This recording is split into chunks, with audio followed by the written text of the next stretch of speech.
এই যে ভোটে ষড়যন্ত্র করে হারানোর অভিযোগ বিরোধী দলীয় নেতা করছেন, এইটার আসলে ভিত্তি কি?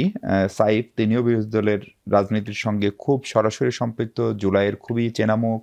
ফলে তিনি তার বিশ্লেষণ করলেন, আপনি শুনলেন। আপনার মতামত শুনতে চাই। নাকি এটা সংসদটাকে জমানোর চেষ্টা?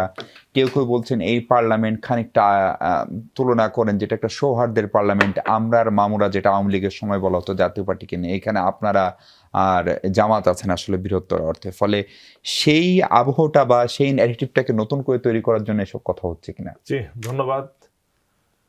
আপনি যেটা কথা বলেছেন সেটাই আসলে সত্য। গতকালকে মনে হয় একটা পত্রিকায় দেখলাম যে সংসদ জমে ওঠে নাই। কিছু কিছু বক্তৃতার প্রয়োজন হয় রাজনীতির ক্ষেত্রে, যেটা আলোচনা হয়। রাজনৈতিক বক্তৃতা যদি আলোচনা না হয় তাহলে সেই দলের আবার প্রচারণাটা থাকে না।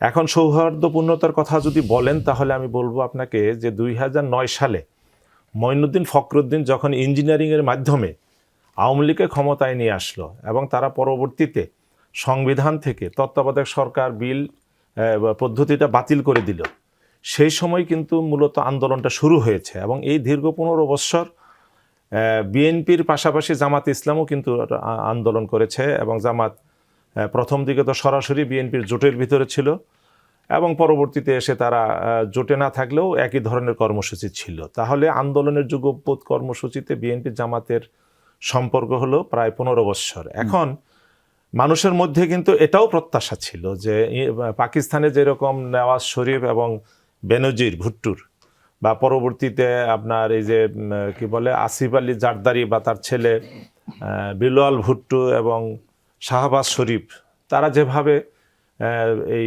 স্বৈরাচারকে হটিয়ে ক্ষমতায় আসার পরে তারা প্রথম দিকে রাষ্ট্র সংসদে যেভাবে ছিল, মানুষের এদেশের মানুষের প্রত্যাশা কিন্তু সেটাও ছিল যে এত তাড়াতাড়ি এই যে স্বৈরাচারের বিরুদ্ধে আন্দোলন করাকারী দুইটা দল দুইটা প্ল্যাটফর্মে চলে যাবে, এইটাও কিন্তু দেশের সকল নাগরিক বা সকল জনগণ কিন্তু এটা প্রত্যাশা করে না। যাই হোক, তারা বিরোধী দলে গিয়েছেন, বিরোধী দলের অবস্থানে আছেন।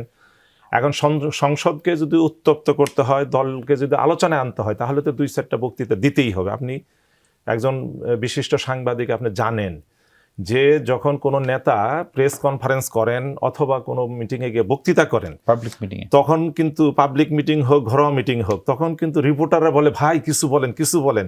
নিউজ কিন্তু হচ্ছে না।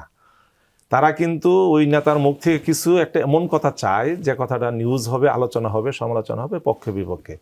তা আমি মনে করি যে এই কথাগুলো সেই রকমই। কারণ ভোটের দিনের সন্ধ্যায় যদি আপনি চিন্তা করেন, তাহলে ঠিক 7টা 7:30টার দিকে জামাতের আমির একটা প্রেস কনফারেন্স করলেন এবং তাদের তখন বদ্ধমূল ধারণা যে তারা সংখ্যাগরিষ্ঠ হচ্ছেন। এবং প্রথম বিভিন্ন অঞ্চল থেকে যে আংশিক ফলাফলগুলো সেটা আপনাদের মিডিয়ার মাধ্যমে আসতেছিল বা নির্বাচন কমিশন সূত্রে আসতেছিল বা আপনার বিভিন্ন সামাজিক যোগাযোগ মাধ্যম, বিশেষ করে বলবো যে ফেসবুকের মাধ্যমে আসতেছিল।